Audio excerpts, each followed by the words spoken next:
Hello everyone, स्वागत है आप सभी का एक बार फिर से हमारे YouTube चैनल फिजिक्स हॉटस्पॉट पे। और मैं हूं अभिषेक कुमार, आपका फिजिक्स टीचर। और आज हम लोग अल्टरनेटिंग करंट का दूसरा लेक्चर करने वाले हैं। पिछले वीडियो में हम लोग जान चुके थे अल्टरनेटिंग करंट, अल्टरनेटिंग वोल्टेज क्या होता है, वो ओरिजिनेट कैसे हुआ है और उसका जो इक्वेशन था उस पर चर्चा हम कर चुके थे। ठीक है, आपको रिकैप करा दे, हम बस उसके इक्वेशन पे एक बार आपको ला के रिकैप कराएं। अल्टरनेटिंग वोल्टेज का जो ईएमएफ था, वोल्टेज ये ईएमएफ जो भी लिख रहे थे, V is equal to V naught sine omega T. ठीक है, क्या देखे थे हम लोग, V is equal to V naught sine omega T. और जो करंट का इक्वेशन था वो क्या था, I is equal to I not sine omega T, है ना। जहां पे ये पीक वैल्यू था अल्टरनेटिंग करंट का और ये पीक वैल्यू था अल्टरनेटिंग वोल्टेज का। ठीक है ना, तो ये हम लोग इक्वेशन देख चुके हैं अल्टरनेटिंग करंट का, और किसका देख चुके हैं, अल्टरनेटिंग वोल्टेज या फिर ईएमएफ का। आज हम लोग बात करने वाले हैं, ये आप पढ़ चुके हैं, ठीक है ना। आज हम लोग बात करने वाले हैं एवरेज वैल्यू के बारे में। किस पे बात करने वाले हैं आज हम लोग, एवरेज वैल्यू पे बात करेंगे कि जो है हमारा एसी का एवरेज अल्टरनेटिंग करंट जो होता है, आपको पता है टाइम के साथ बढ़ता और घटता है, कांस्टेंट तो रहता नहीं है ना, टाइम पे डिपेंड करने वाला करंट है, टाइम वेरिंग करंट है, तो उसका एवरेज वैल्यू कैसे निकालते हैं। ठीक है ना, तो देखिए क्या है ना, आज हम लोग अपना डिस्कशन चालू करेंगे कहां से, एवरेज। क्या है आप हमारा टॉपिक, एवरेज और mean value of AC, average और मीन वैल्यू ऑफ एसी। ठीक है, एसी का एवरेज और मीन वैल्यू पे चर्चा होगा। ठीक है ना, एसी का एवरेज और मीन वैल्यू पे चर्चा होगा। तो सबसे पहले होता आप ये जानिए कि जो एसी होता है उसमें क्या होता है। अल्टरनेटिंग करंट में तो हम आपको बता चुके हैं पहले ही, एक कंप्लीट साइकिल ऑफ एसी करने का मतलब क्या होता है, एक पॉजिटिव हाफ साइकिल और एक निगेटिव हाफ साइकिल। इधर आप बनाते हैं टाइम और इधर क्या बनाते हैं आप, करंट। तो पॉजिटिव हाफ साइकिल और निगेटिव हाफ साइकिल ये पीरियोडिक है, आपको पता है ये पीरियोडिकली अपने डायरेक्शन को क्या करता है, रिवर्स करता है। तो आप इस कंडीशन में क्या कहेंगे कि पॉजिटिव और निगेटिव हाफ साइकिल है तो, और ये पीरियोडिक भी है, तो यहाँ पे क्या होता है कि जो एवरेज वैल्यू होता है कंप्लीट साइकिल में एसी का, या मीन वैल्यू वो 0 होता है ना। तो क्या कहेंगे, since the one complete cycle of AC, since the one complete cycle of AC, since the one complete cycle of AC, since the one complete cycle of AC, since the one complete cycle of AC consist of, किस चीज को consist करता है, consist of, है ना, one positive half cycle, one positive half cycle, एक positive half cycle होता है उसमें, है ना, एक positive half cycle and one negative half cycle. एक पॉजिटिव हाफ साइकिल होता है और ये क्या होता है, निगेटिव हाफ साइकिल होता है। सो द एवरेज, इसी कारण से जो एवरेज होता है, so the average value of, कहिए ना, so the average of AC over the complete cycle, over the complete cycle is 0। क्या कहेंगे, over the complete cycle is 0। Complete cycle में जो उसका वैल्यू होता है वो क्या हो जाता है भाई मेरे, 0 हो जाता है। वो क्या होता है आपका, 0 हो जाता है। ये कैसे निकलेगा ये सब पर भी चर्चा होगा। इसीलिए हम लोग कंप्लीट साइकिल में तो 0 हो जाता है, इसीलिए हम लोग क्या करते हैं, हाफ साइकिल में उसका एवरेज वैल्यू निकालते हैं, हाफ साइकिल में। ठीक है, कंप्लीट साइकिल में नहीं, हाफ साइकिल, चाहे पॉजिटिव हाफ का बात कर लीजिए या फिर निगेटिव हाफ का बात कर लेंगे, है ना। और इसका डिफिनीशन क्या होगा, what do you mean by average value of AC. तो देखिए एवरेज वैल्यू तो कोई एक ही वैल्यू आएगा, एवरेज वैल्यू क्या होगा, कोई एक ही वैल्यू आएगा। एवरेज का मतलब समझते हैं ना, जैसे मान लीजिए क्लास में 10 मार्क्स का टेस्ट हुआ, 10 मार्क्स का टेस्ट हुआ क्लास में, किसी को 5 नंबर आया, किसी को 8 नंबर आया, किसी को 9 नंबर आया, किसी को 2 नंबर आया, किसी को 10 नंबर आया, है ना, किसी को 6 नंबर आया। टोटल 6 स्टूडेंट टेस्ट दिया है ना, ऐसे समझिए टोटल कितना स्टूडेंट टेस्ट दिया, 6। सबका नंबर अलग अलग है, सब उसके स्टूडेंट के कैपेबिलिटी पर डिपेंड कर रहा है, उसके परफॉर्मेंस पे उसका नंबर डिपेंड कर रहा है। तो जब आप इसका एवरेज निकालेंगे तो क्या होगा, देखिए जानते हैं एवरेज निकालने के लिए, मीन निकालने के लिए अर्थमेटिक मीन, सबको जोड़ दीजिए और जो नंबर ऑफ स्टूडेंट है यानी नंबर ऑफ ऑब्जर्वेशन या स्टूडेंट से डिवाइड करिए। तो 3 और 3 6 स्टूडेंट हैं, इसको आप जोड़ेंगे तो क्या होगा, इसको जब आप जोड़ेंगे तो 10 और 6 16, 2 18, है ना, 18 और 9 27, है ना, 18 और 9 क्या हो गया 27, 27 और 5 32, 27 और 5 क्या हो गया 32, 32 और 8 40, 40/6, 40/6 आ गया। ठीक है, तो 40/6 आ गया, तो ये 40/6 किसके बराबर हो जाएगा? आप क्या कहिएगा? 6 पॉइंट, है ना, 6.6 से करेंगे तो 6 बार में 36 कट जाएगा, 4 और 0, 6.67 मान लीजिए एवरेज स्कोर है ये एवरेज के बारे में खासियत देखिएगा, ये मीन जो हो गया पूरे क्लास का एवरेज कितना हो गया? 6.67 नंबर। ठीक है, तो इसका खासियत है ये कांस्टेंट वैल्यू है, एवरेज तो फिक्स ना होगा, कांस्टेंट होगा। यानी ये बताता है कि अगर सारे स्टूडेंट को इसको भी 6.67 आया होता, इसको भी 6.67, इसको भी 6.67, इसको भी 6.67, यानी जितना भी टोटल 6 स्टूडेंट है सबको 6.67 ही मार्क्स आया होता, तभी उतना ही टोटल अमाउंट, टोटल मार्क्स होता जितना कि अभी हो रहा है। एवरेज का मतलब तो यही होता है।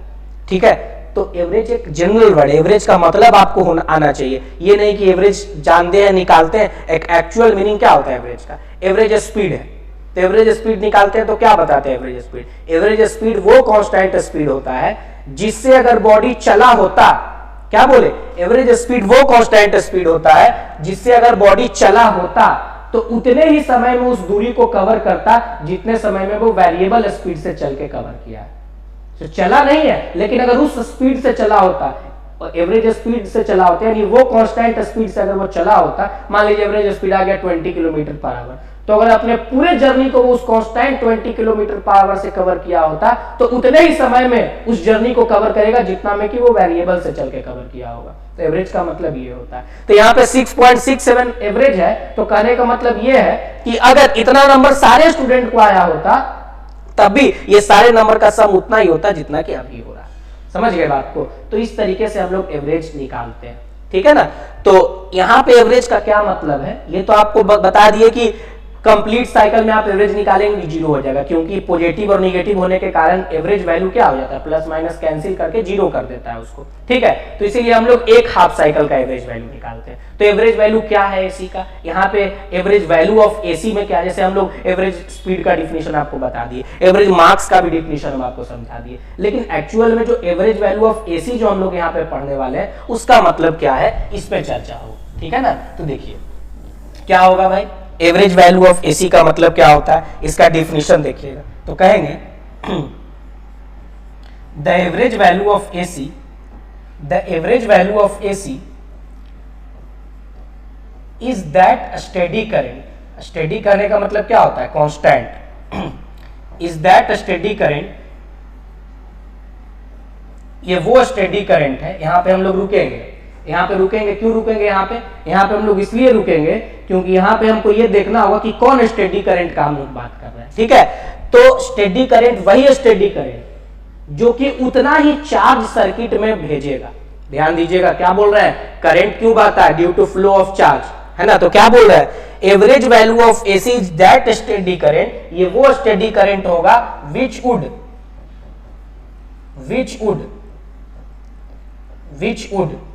यानी वो करंट होगा जो which would transfer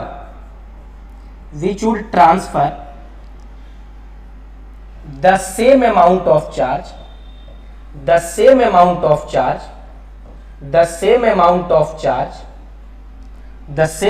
of charge, यानी ये वो स्टेडी करंट होगा जो उतना ही चार्ज ट्रांसफर करेगा, यानी ये वो करंट होगा जो उतने ही चार्ज के ट्रांसफर से बनेगा। ऐसा भी कह सकते हैं, same amount of charge as sent by AC over the given time through the same circuit,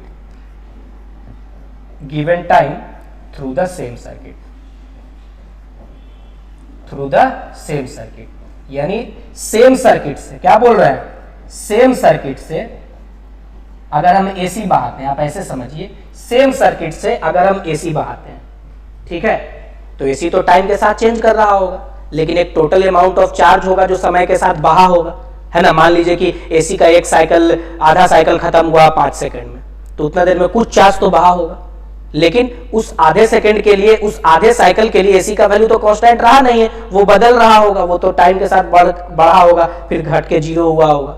ठीक है, तो उस दौरान कितना चार्ज सर्किट में फ्लो किया, है ना, उस दौरान सर्किट में कितना चार्ज फ्लो किया, ये हम लोग पता कर लेंगे। तो करस्पॉन्डिंगली कितना स्टेडी करंट हम लेंगे, करस्पॉन्डिंगली हम कितना स्टेडी करंट लेंगे, यानी कांस्टेंट करंट लेंगे, जिसके बहने से उतना ही चार्ज बहे जितना कि एसी के बहने से हाफ साइकिल में बहा था, तो वो उस एसी का एवरेज वैल्यू होगा उतने टाइम के लिए।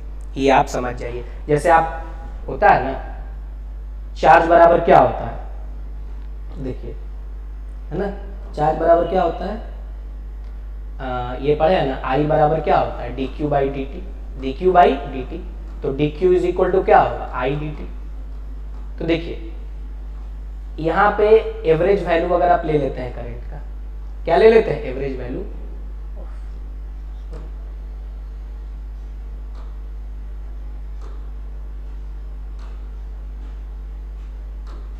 यहां पे अगर आप एवरेज वैल्यू ले लेते हैं तो dq चार्ज बह रहा है ना, तो स्टेडी करंट का कौन सा वैल्यू होगा जिसमें भी dq चार्ज ही बहे। समझ लीजिए, ये एसी का एवरेज वैल्यू यहां पे रखेंगे, तो एसी का एवरेज वैल्यू रखे हम लोग, तो dq चार्ज बह रहा होगा, उस समय बह रहा होगा ना, तो स्टेडी करंट का कौन सा वैल्यू रखेंगे कि उतना ही चार्ज बहे, तो वही स्टेडी करंट का वैल्यू जो होगा वो एसी का एवरेज वैल्यू कहलाएगा, वो एसी का क्या कहलाएगा, एवरेज वैल्यू कहलाएगा। ठीक है, यही इसका डिफिनीशन है। आप कह सकते हैं क्या, the average value of AC is that steady current which would transfer, जो कि क्या करेगा, ट्रांसफर करेगा same amount of charge, transfer या फ्लो भी लिख सकते हैं, same amount of charge as sent by steady current, जो कि स्टेडी करंट सेंड करेगा उसी सर्किट में उतना ही टाइम के लिए, तो वही जो स्टेडी करंट का वैल्यू होगा वो एसी का एवरेज वैल्यू होगा। मान लीजिए कि एसी का एवरेज वैल्यू जो है 5 कूलम चार्ज बहाया, एसी का एवरेज वैल्यू कितना चार्ज बहाया, जितना में हमको एवरेज निकालना है, जितने भी टाइम के लिए एवरेज निकालना है, उतना में वो सर्किट में 5 कूलम करंट बहाया, 5 कूलम करंट बहाया उतना में। ठीक है, तो 5 कूलम करंट बहाया, एसी का एवरेज वैल्यू कितना करंट बहाया, 5 कूलम करंट बहाया, तो स्टेडी करंट का कौन सा वैल्यू 5 कूलम करंट बहाएगा उतने ही समय में, वही स्टेडी करंट का वैल्यू एवरेज वैल्यू कहलाएगा, वही स्टेडी करंट का क्या कहलाएगा, एवरेज। ध्यान दीजिएगा हम क्या बोल रहे हैं, फिर से समझिएगा, ये बहुत इंपॉर्टेंट बात है, बात थ्योरेटिकल ही है लेकिन आपको पकड़ना होगा। हम जानते हैं dq बराबर आई dt होता है, क्या होता है, dq बराबर आई dt होता है, ये हम तो बचपन से पढ़ते आ रहे हैं। मान लीजिए कि एसी जब बह रहा होगा dt टाइम के लिए, कोई भी टाइम इंटरवल के लिए बह रहा होगा, तो 5 कूलम चार्ज जो है सर्किट में बहा, कोई भी टाइम हम चुन लिए, मान लीजिए dt टाइम ले लिए, उसमें 5 कूलम चार्ज बहा। ठीक है, एसी का तो वैल्यू फिक्स है नहीं कि हम इसका वैल्यू लिख दें यहाँ पे, वो तो समय के साथ चेंज करने वाला वैल्यू है।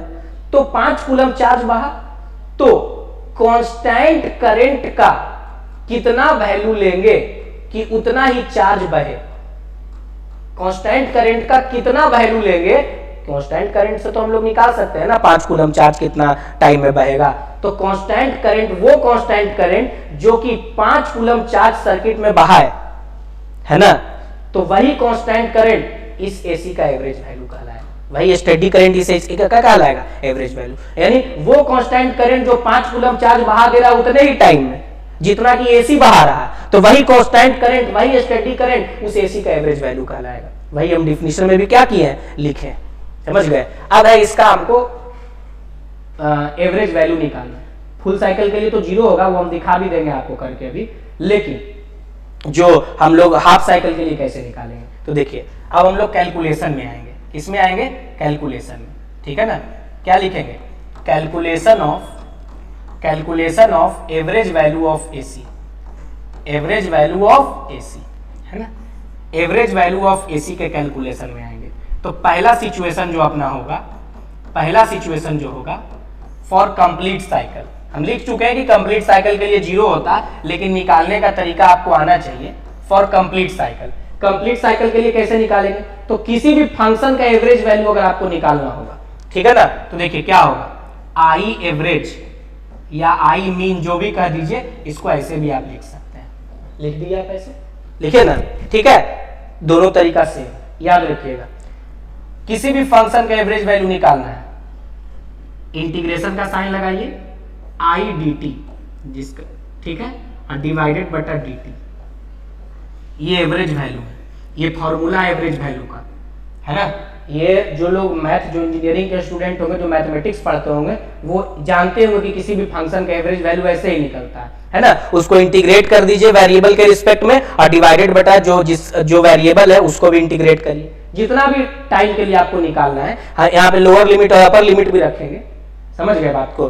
तो हमको निकालना है किसके लिए, हमको निकालना है कंप्लीट साइकिल के लिए। तो जीरो से लेके कैपिटल टी टाइम, जीरो से लेके कैपिटल टी टाइम के लिए हम क्या करेंगे, इंटीग्रेट करेंगे, यही है। जब हमको हाफ साइकिल के लिए, इसलिए बता रहे हैं ना, कोई जरूरी नहीं है कि वो आपसे फुल साइकिल और हाफ साइकिल के लिए पूछे। आपसे कहेगा जीरो से लेकर t/4 टाइम तक, यानी टाइम पीरियड के 1/4 टाइम के लिए आप निकालिए वैल्यू, उस समय आप क्या करिएगा, है ना। तो उस समय फिर हम लोग जीरो से लेकर लिमिट ले लेंगे t/4, ये जनरल फॉर्मूला लिख दिए। अभी हम लोग कंप्लीट साइकिल के लिए लिख रहे हैं, इसीलिए यहाँ पे अपर लिमिट में कैपिटल टी लिखे, मतलब टाइम पीरियड के बराबर टाइम ले रहे हैं, समझ गए बात को। तो यहां से अब हम लोग स्विच करेंगे डेरिवेशन पे। इतना का पहले आप स्क्रीनशॉट ले लीजिए, फिर हम आगे बढ़ते हैं।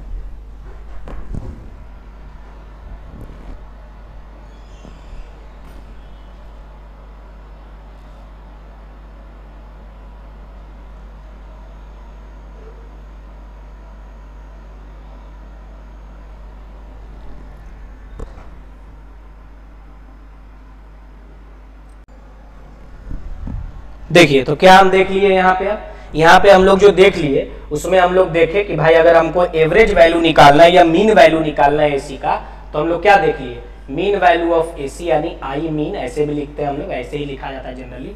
क्या देखे, आई डी टी और इंटीग्रेशन ऑफ क्या, डी टी, जीरो से लेके कहां तक, कैपिटल टी तक। अगर हम लोग को कंप्लीट साइकिल के लिए निकालना है तो जीरो से लेके कहां तक, कैपिटल टी तक कर दिया हम लोग,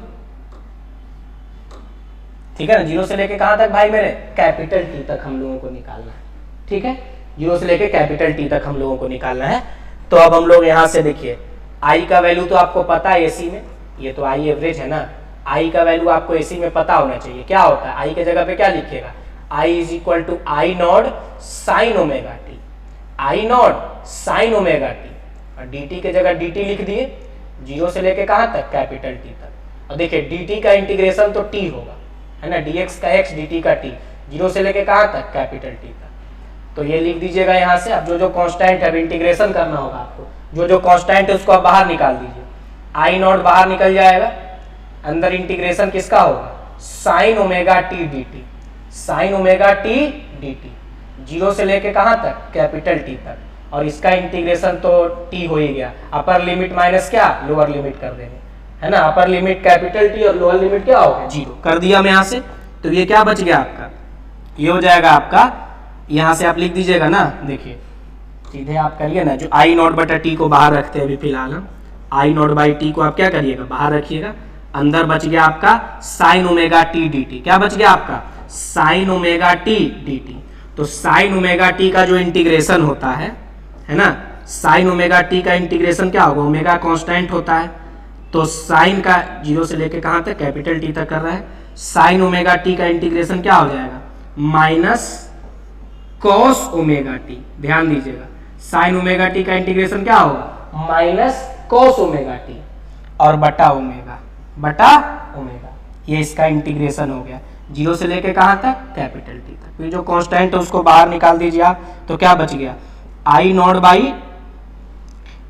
by omega t, I nought by omega T, और अंदर क्या बच जाएगा आपका, माइनस कॉस, ठीक है, ओमेगा टी अंदर बच गया। ये वाला ओमेगा को इधर डिवाइड कर दिए, जीरो से लेके कहां तक, कैपिटल टी तक, ठीक है। ये चीज हो गया जीरो से लेके कैपिटल टी तक।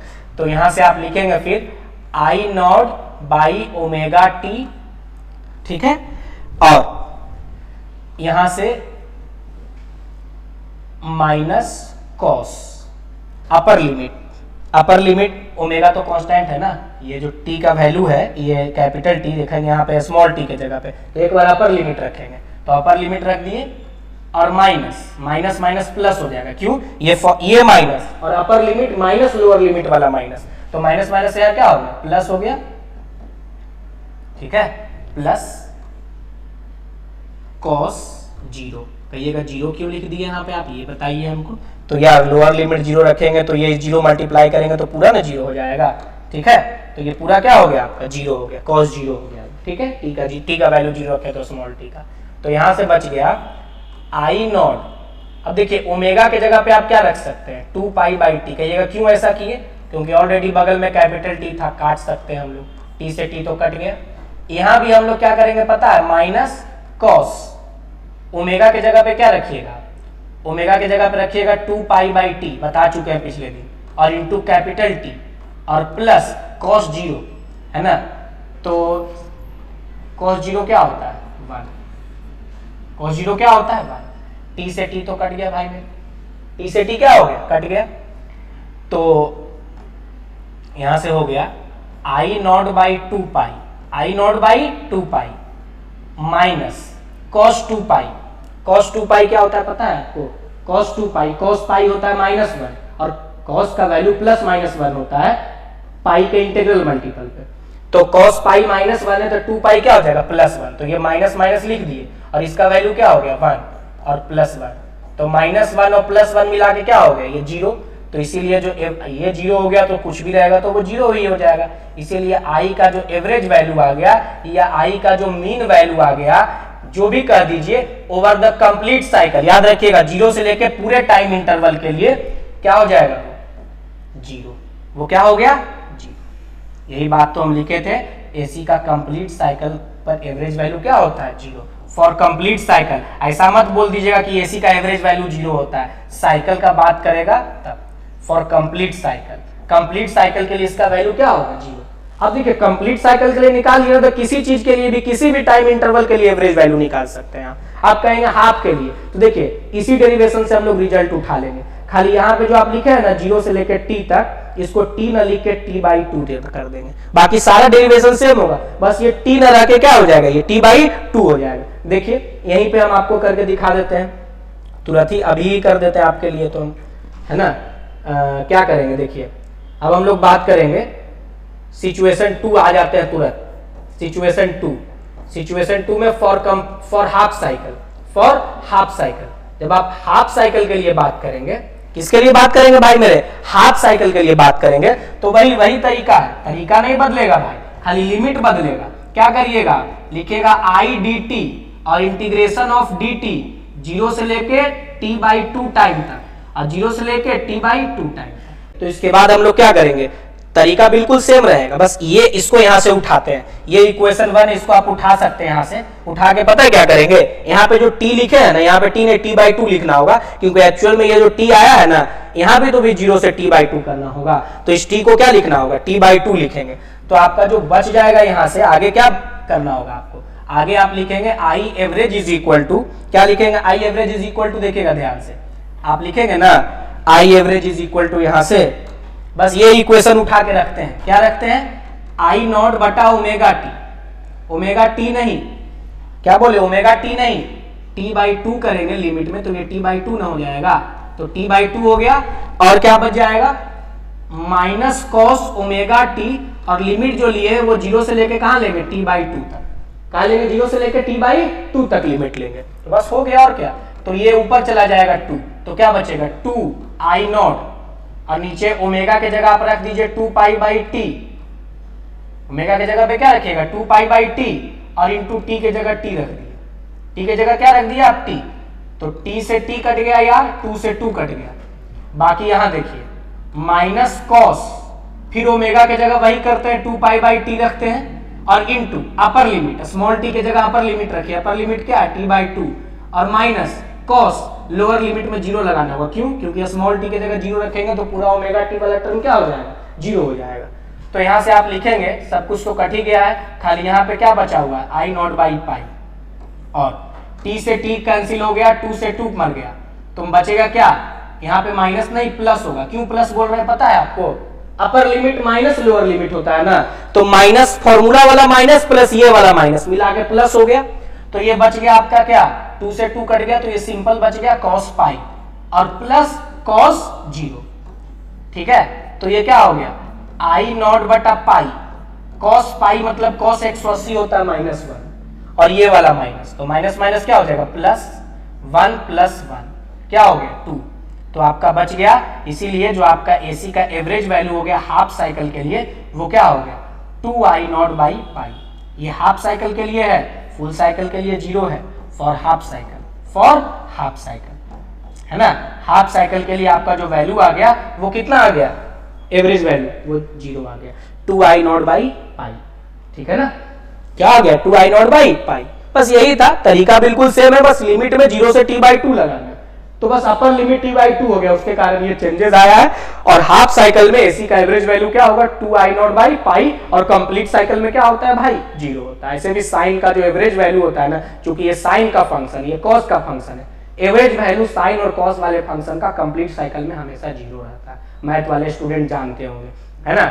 मेडिकल वाले लोगों को भी जानना चाहिए, लेकिन वो मैथमेटिक्स पे ध्यान नहीं देते, इसीलिए गड़बड़ होता है। ठीक है, ऐसे साइन आ गया तो एवरेज वैल्यू ऑफ साइन जो होता है ना, या कॉस जो होता है कंप्लीट साइकिल में, एक कंप्लीट चक्कर में 0 ही होना है। वो तो हम डिराइव करके भी दिखा दिए, और ये भी आप ध्यान रखेंगे। ठीक है, और इतना पहले आप नोट करिए, स्क्रीनशॉट लीजिए, फिर हम लोग आगे बढ़ते हैं।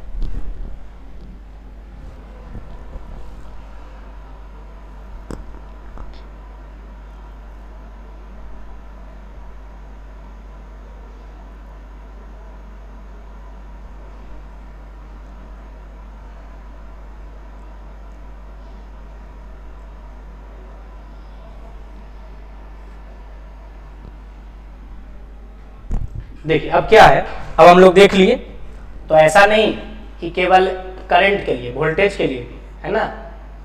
एसी मतलब एवरेज वैल्यू ऑफ एसी 0 होगा, ईएमएफ या वोल्टेज बोल दीजिए वो भी 0 होगा। किसके लिए, for complete cycle, for complete cycle. Complete cycle के लिए क्या होगा यार, 0 होगा। ठीक है, आप बात करेंगे average value of alternating current, तो क्या हो गया 2I0/π।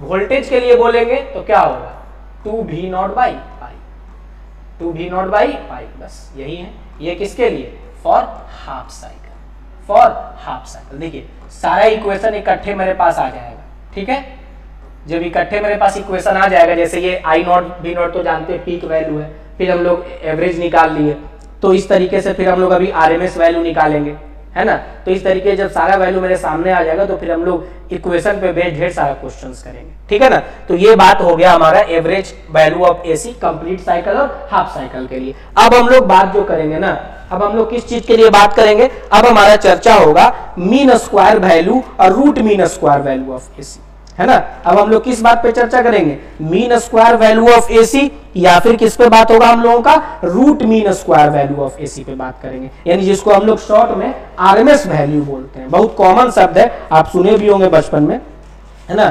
तो रूट मीन स्क्वायर वैल्यू या फिर मीन स्क्वायर वैल्यू कैसे निकलेगा, इस पे चर्चा अब हम लोगों का होना है। लेकिन जैसे हम लोग यहाँ पे डिफिनीशन देखे, किस चीज का डिफिनीशन देखे, अल्टरनेटिंग एवरेज वैल्यू का, वैसे ही मीन वैल्यू का भी, वैसे ही आरएमएस वैल्यू का भी एक डिफिनीशन होगा। ठीक है, जिस पे चर्चा हम लोग कर लेंगे, लेकिन अभी फिलहाल हम लोग चालू कर लेते हैं, जिसका नाम क्या है, एक्चुअल में जो टॉपिक है वो है रूट। रूट मतलब समझते होंगे, मीन मतलब एवरेज, स्क्वायर, 3 मैथमेटिक्स का टर्म आया, root mean square value of AC, value of AC, AC का रूट मीन स्क्वायर वैल्यू, मतलब कह सकते हैं RMS value of AC, RMS value of AC. इसमें पता है क्या है, इसका डिफिनीशन बड़ा सिंपल है ना। क्या है इसका डिफिनीशन, ये वो कांस्टेंट करंट है, जैसे मान लीजिए कि एक आर रेसिस्टेंस है, ठीक है, आर रेसिस्टेंस है, ध्यान दीजिएगा डिफिनीशन पे। इससे एसी बाहर, आपको पता है नहीं, ये एसी सोर्स है, भी वोल्टेज है इसका, ये आर रेसिस्टेंस। जब इससे एसी बहा ना, एसी बहेगा तो इसमें हीट जनरेट होगा, पता है आप पढ़े होंगे, H = I²RT, है ना। किसी भी कंडक्टर से या रेसिस्टेंस से जब करंट बहता है तो हीट जनरेट होता है ना। तो इसका कहना यह है, मान लीजिए एसी इससे बहा 10 सेकेंड, समझिएगा 10 सेकेंड इस आर रेसिस्टेंस से एसी बहा, और कितना जूल हीट प्रोड्यूस किया, प्रोड्यूस्ड 5 जूल। एग्जाम्पल एक समझा रहे हैं आपको, कितना जूल हीट प्रोड्यूस कर दिया वो 5 जूल एसी। लेकिन एसी ना बह रहा है, एसी का वैल्यू क्या है आपको पता नहीं, एसी तो समय के साथ बदल रहा है, लेकिन हीट जो जनरेट हो रहा है वो तो नहीं ना चेंज होगा, हीट बढ़ेगा तो घटेगा नहीं। तो कंडक्टर के टेम्परेचर में कितना चेंज आया उससे हम लोग हीट कैलकुलेट कर सकते हैं। हीट कैलकुलेट कर लिए, 10 सेकंड इससे एसी अपना बह रहा होगा, एसी 10 सेकंड में ऐसे ऐसे ऐसे ऐसे करके चल रहा होगा, 10 सेकंड में बढ़ रहा है घट रहा है बढ़ रहा है घट रहा है, जीरो हो रहा है।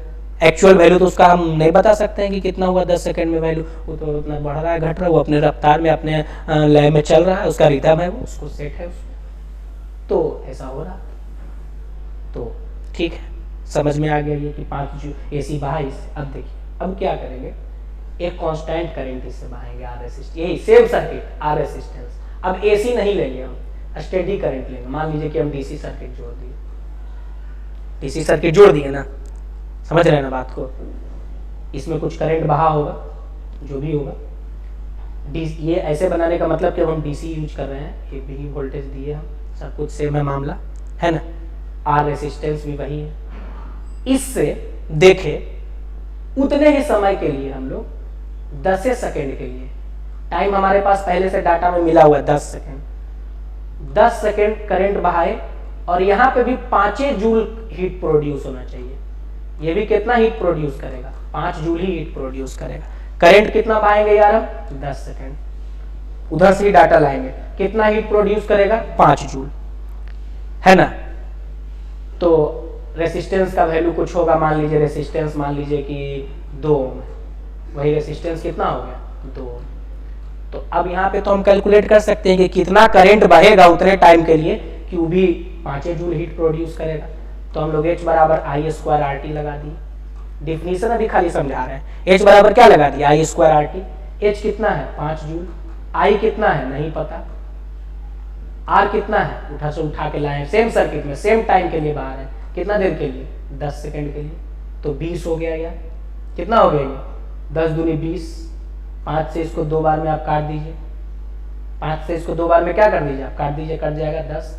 तो आई स्क्वायर इज इक्वल टू क्या हो गया 1/4, तो आई बराबर क्या हो जाएगा 1/2 मतलब 0.5 एम्पियर। यानी ये वो कांस्टेंट करंट है, I बराबर 0.5 एम्पियर, ये वही कांस्टेंट करंट है ना, जो कि उतना ही हीट सर्किट में, क्या बोल रहे हैं, ये वही कांस्टेंट करंट है जो उतना ही हीट इस रेसिस्टेंस में जनरेट किया है उतने ही टाइम में, जितना कि एसी कर रहा है उसी रेसिस्टेंस में उतने ही टाइम में।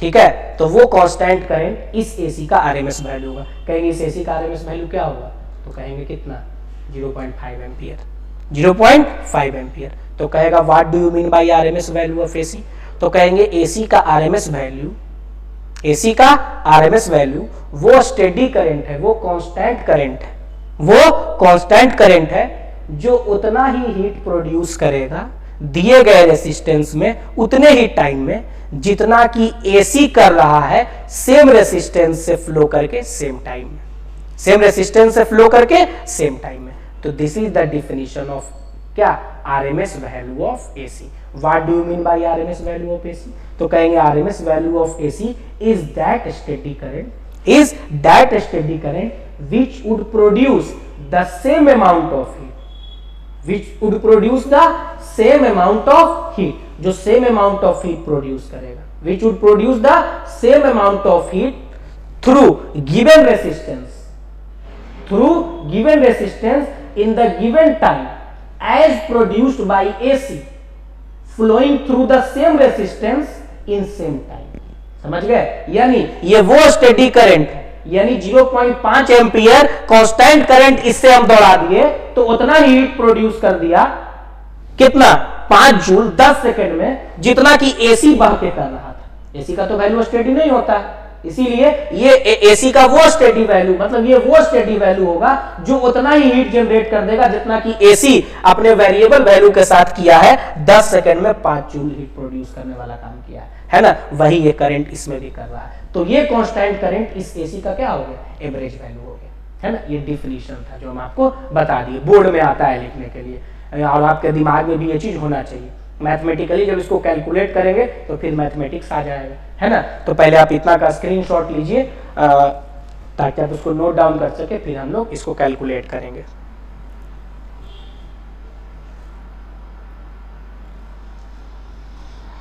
ठीक है, देखिए अब हम लोग क्या करेंगे, रूट मीन स्क्वायर वैल्यू निकालने से पहले ना तरीका समझिएगा हम लोग क्या करने वाले हैं। पहले रूट मीन स्क्वायर में हम लोग पता है क्या करेंगे, मीन स्क्वायर निकालेंगे। क्या निकालेंगे, मीन स्क्वायर वैल्यू निकालेंगे। और जो मीन स्क्वायर वैल्यू निकल के आएगा ना, उस पर रूट चढ़ा देंगे, उस पर क्या कर देंगे, रूट चढ़ा देंगे। तो क्या बच जाएगा, रूट मीन स्क्वायर वैल्यू। समझ लीजिए तरीका, देखिए पहले हम मीन स्क्वायर निकालेंगे, मीन स्क्वायर निकालेंगे। मीन स्क्वायर कैसे निकलेगा, तो देखिए इसको कहेंगे I mean square, M S मतलब मीन स्क्वायर लिख दिए। ठीक है, तो आई मीन स्क्वायर कैसे निकालिएगा, स्क्रीन ब्लर कर रहा है। आई मीन स्क्वायर आप कैसे निकालेंगे, तो आप लिखेंगे यहां से I mean square is equal to, देखिए मीन स्क्वायर बता देते हैं कैसे निकलता है। मीन निकालने जानते हैं ना, आई डी टी और डी टी, ये मीन है ना, ये मीन निकालते हैं आप लोग ऐसे, आई डी टी और डी टी, जीरो से लेके कैपिटल टी तक, जीरो से लेके कैपिटल टी तक ही निकालेंगे। एवरेज में था लफड़ा, इसमें नहीं है। ये मीन निकल गया, इसमें खाली आई में स्क्वायर लगा दीजिए तो हो गया मीन स्क्वायर। इसी में अगर रूट चढ़ा देंगे ना तो रूट मीन स्क्वायर, वो बाद में करेंगे, कचरा नहीं करते हैं, है ना। खाली स्क्वायर लगा दिए इक्वेशन में, तो क्या हो गया, आई मीन स्क्वायर बराबर क्या हो गया यहाँ से यार, आई स्क्वायर डी टी। तो आई किसके बराबर है, I is equal to I not sine omega t, I is equal to I not sine omega t, इसका स्क्वायर कर दिए, और डी टी, और जीरो से लेके कहाँ, कैपिटल टी तक, और डी टी का इंटीग्रेशन हो गया टी, जीरो से लेके कहाँ तक, इसका स्क्वायर नहीं करना है, ध्यान दीजिए, सिर्फ करंट का इक्वेशन का स्क्वायर करेंगे। तो यहाँ से क्या बन जाएगा आपका, ये हो गया आपका होल स्क्वायर करने तो आपको आता होगा, ये हो गया आई नॉट स्क्वायर, और ये क्या हो गया sine square omega T, sine square omega T. ठीक है, और डी टी, और ये तो टी है ही, जो कांस्टेंट है उसको आप बाहर निकाल दीजिए, टी माइनस जीरो टी हो गया, तो आई नॉट स्क्वायर बाई टी बाहर निकल गया। ठीक है, अंदर क्या बच गया, अंदर बच गया आपका इंटीग्रेशन ऑफ, ध्यान दीजिएगा पूरा मैथमेटिक्स है, अंदर क्या बच गया आपका integration of sine square omega T D T, sine square omega T D T, zero से लेके कहाँ तक, कैपिटल टी तक, जीरो से लेके कहाँ तक, कैपिटल टी तक। अब देखिए, अब हम बार बार इंटीग्रेशन नहीं करेंगे, जैसे हम लोग साइन के केस में इंटीग्रेशन कर दिए ना, तो हम लोग बार बार यहाँ पे इंटीग्रेशन नहीं करेंगे, यहाँ हम क्या करेंगे, डायरेक्ट लिखेंगे। जैसे हम आपको बताया ना कि कंप्लीट साइकिल में साइन का वैल्यू जीरो होता है, वैसे ही कंप्लीट साइकिल में साइन स्क्वायर का भी वैल्यू होता है ना। वैसे ही क्या होगा, कंप्लीट साइकिल में साइन स्क्वायर का भी वैल्यू होगा, वो होता है आपका 1/2। कंप्लीट साइकिल में जो साइन स्क्वायर का वैल्यू होगा, कंप्लीट साइकिल में इंटीग्रेट करिएगा ना साइन स्क्वायर को, तो वो 1/2 आएगा। ऐसे इसका रूल होगा, फिर इसको पहले लिखना होगा 1 minus cos square omega T, उसके बाद फिर इंटीग्रेट करेंगे हम लोग। तो हम सीधे बता देते हैं, कहीं पे भी साइन दिख जाए जीरो से लेके टी तक, सिर्फ साइन तो जीरो लिखना है, और साइन स्क्वायर दिख जाए तो 1/2 लिखना है, 1/2। और जो भी लिमिट है यहाँ पे जीरो से टी है ना, तो t/2, यानी ये पूरा 1/2 कर दीजिए, और उसके बाद फिर जीरो से लेकर टी तक करेंगे। ठीक है, तो यहाँ पे आप सीधे सीधे आप ऐसे लिख दीजिए ना, इसका मतलब ये है I mean square is equal to क्या हो जाएगा, आप कर सकते हैं, लेकिन यहाँ पे इन फिजिक्स एज सच वैसा कोई रिक्वायरमेंट है नहीं, मैथ वाले लोग जानते होंगे, और बाकी मेडिकल वाले लोग नहीं जानते होंगे, तो उनको ये बता दिए हम। ये साइन स्क्वायर ओमेगा टी है, इस पूरे को जब आप सॉल्व करेंगे ना, ऐसा तो साइन स्क्वायर का एवरेज वैल्यू 1/2 होता है कंप्लीट साइकिल में, इसीलिए 1/2 है, और लिमिट 0 से 2 है, तो इसीलिए t/2 लिख दे रहा है, कैपिटल t/2। ठीक है ना, ऐसे करिएगा, तो ऐसे अगर आप करेंगे तो t/2 आ जाएगा, तो t/2 में यहाँ पे स्मॉल t की जगह कैपिटल t लिख देंगे, upper limit minus lower limit, तो t/2 हो गया। ठीक है, ये हो गया आपका t/2, और ये हो गया आई नॉट, तो t से t कटेगा क्या, t से t कट गया भाई मेरे, तो आई मीन स्क्वायर क्या हो गया आपका, आई मीन स्क्वायर हो गया आई नॉट स्क्वायर बाई 2, ये आई मीन स्क्वायर हो गया ना, आई मीन स्क्वायर। तो आई रूट मीन स्क्वायर क्या हो जाएगा, आई रूट मीन स्क्वायर, तो आई मीन स्क्वायर में रूट लगा दीजिए, तो आई मीन स्क्वायर में रूट लगाइएगा तो क्या होगा, root under I naught square by 2, तो क्या बचेगा I R M S is equal to क्या बच जाएगा भाई मेरे आई नॉट बाई √2, है ना। ये इसी को कहा जाता है आई मैक्सिमम बाई √2, वही कहीं कहीं लिख दिया जाता है, इसीलिए आपको बता दिए। तो ये हो गया, तो ये आई आर एम एस हो गया। ये क्या हो गया I R M S, root mean square, root mean square. समझ रहे हैं ना बात को क्या हम बोल रहे हैं। तो रूट मीन स्क्वायर क्या हो गया आई नॉट बाई √2। सिमिलरली आप वी आर एम एस भी लिख सकते हैं, सिमिलरली आप क्या कर सकते हैं वी आर एम एस भी लिख सकते हैं। कहेगा what is V R M S, तो वी आर एम एस क्या हो गया वी नॉट बाई √2, ठीक है, वी आर एम एस हो गया, ठीक है। ये कंप्लीट साइकिल के लिए निकलता है, ठीक है। तो आई आर एम एस भी बता दी और ये भी बता दी। बस ध्यान कुछ कुछ बात आपको रखना है जो हम आपको बता देते हैं, जो कि अक्सर आपको इस चैप्टर में मिलेगा। हो सकता है एग्जाम में बैठिए तो उस समय भी मिल जाए, तो एग्जाम में पता चला मेडिकल में 1 मिनट से भी कम एवरेज समय क्वेश्चन पे 1 मिनट से भी कम है, पता चला इंटीग्रेशन करने में ही 1 मिनट लगा दिए। तो देखिए याद रखिएगा, जब भी आपको एसी में बता देते हैं, रेड कलर से लिखते हैं ताकि आपको दिमाग में छपा रहे, रेड कलर ज्यादा दूर तक जाएगा, उसका वेवलेंथ ज्यादा होता है ना, इसीलिए। तो must remember, must remember, must remember, एकदम रट लीजिए, एकदम क्या कर लीजिए रट लें। नहीं रटिएगा तो फिर समय कुर्बान करना पड़ेगा परीक्षा में। कभी भी आप ऐसा देखिए साइन ओमेगा टी 0 से लेके टी तक dt, है ना, तब भी आप तब 0 लिखना है उसके जगह पे, एकदम सबको हटा के सीधे 0 लिख दिया, कुछ नहीं करना है। साइन तो लिख दिए, अब कॉस होगा, क्या होगा कॉस ओमेगा टी dt 0 से लेके कहां तक t तक, बता दे रहे हैं काम देगा ये भी 0, ये भी क्या 0। जब आप क्या करेंगे साइन स्क्वायर ओमेगा टी 0 से लेके कहां तक t तक, तो क्या कर दीजिएगा यहाँ पे t/2, एकदम सीधे, कुछ नहीं सोचना है, बस t/2 लिखना है। cos स्क्वायर ओमेगा टी भी रहे 0 से लेकर t तक, तो क्या कर दीजिएगा आप t/2, है ना। ये सब आप ध्यान रखिएगा, तो एसी में आपको कोई दिक्कत कभी होना नहीं है, ठीक है। और अगर दिक्कत करना चाहते हैं तो फिर इंटीग्रेशन के रूल से बनाइए, देखिए आपको क्या पसंद है। तो ये हो गया अपना आरएमएस वैल्यू, ठीक है। ये अपना क्या हो गया आरएमएस वैल्यू, एवरेज वैल्यू, कल देख लिए थे पीक वैल्यू। एसी का जो भी इक्वेशन था, इक्वेशनल बात, वो सब हमारे पास आ गया, ठीक है ना। तो एक बार आप इसका पहले स्क्रीनशॉट लीजिए, फिर हम लोग आगे बढ़ेंगे।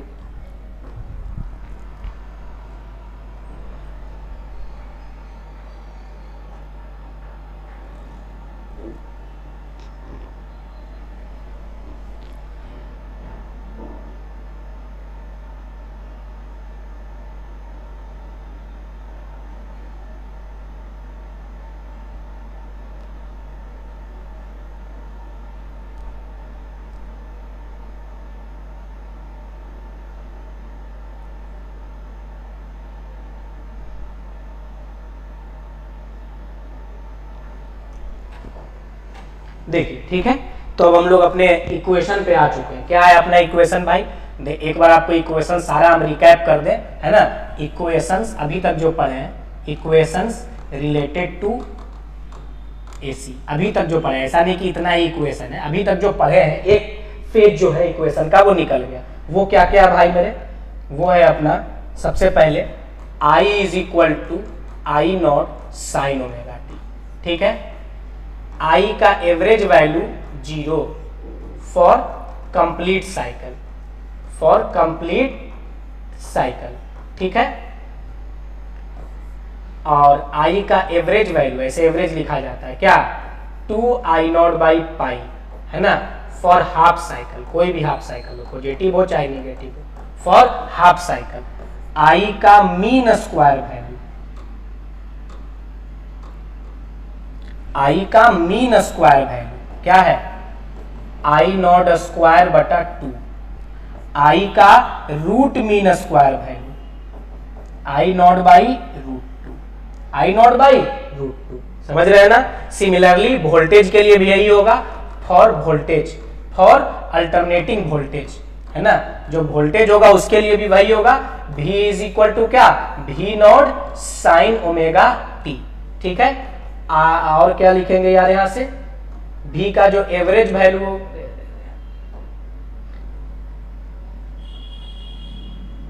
V का जो एवरेज वैल्यू होगा वो क्या होगा आपका 0 होगा। किसके लिए, for complete cycle. Complete cycle के लिए क्या होगा 0, फॉर कंप्लीट साइकिल।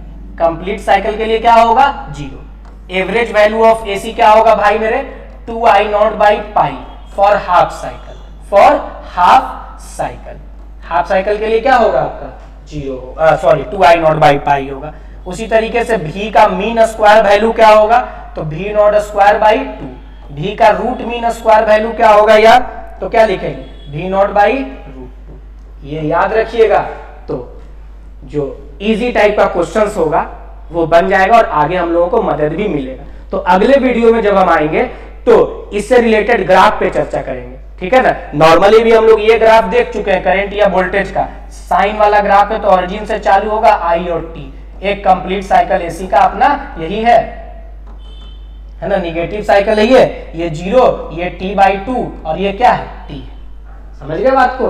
तो ये जो चीज है ना ये हम लोग देख चुके हैं। अभी हम लोग बस करंट और टाइम का ग्राफ देखे हैं, अभी हम लोग को RMS वैल्यू का ग्राफ देखना है। और RMS वैल्यू के ग्राफ पे हर साल JEE नीट बोर्ड में भर भर के क्वेश्चन पूछा जाता है और बिल्कुल ही इजी है। किताब में सॉल्यूशन देखिएगा तो पागल बना देगा आपको, और यहाँ पे हम आपको बनाएंगे तो आप दीवाना बन जाइएगा। ऐसा सॉल्यूशन करने का तरीका आपको ग्राफ में बनाएंगे। तो अगले वीडियो में हम लोग बात करेंगे किस चीज का, बेसिकली अगले वीडियो में हमारा चर्चा होगा इससे रिलेटेड ग्राफ और जो भी इक्वेशन है, इस इक्वेशन पे बेस्ड जितने भी क्वेश्चंस होंगे वो हम करेंगे। फिर हम लोग आगे AC सर्किट की ओर स्विच करेंगे, ठीक है। तो आज के वीडियो में इतना ही। Thank you. हमारे चैनल को सब्सक्राइब करके रखिए, वीडियो को लाइक करिए और ज्यादा से ज्यादा लोगों तक पहुंचाने की कोशिश करिए ताकि आप जैसे फिजिक्स सीख रहे हैं और भी लोग सीख सके, ठीक है। Thank you.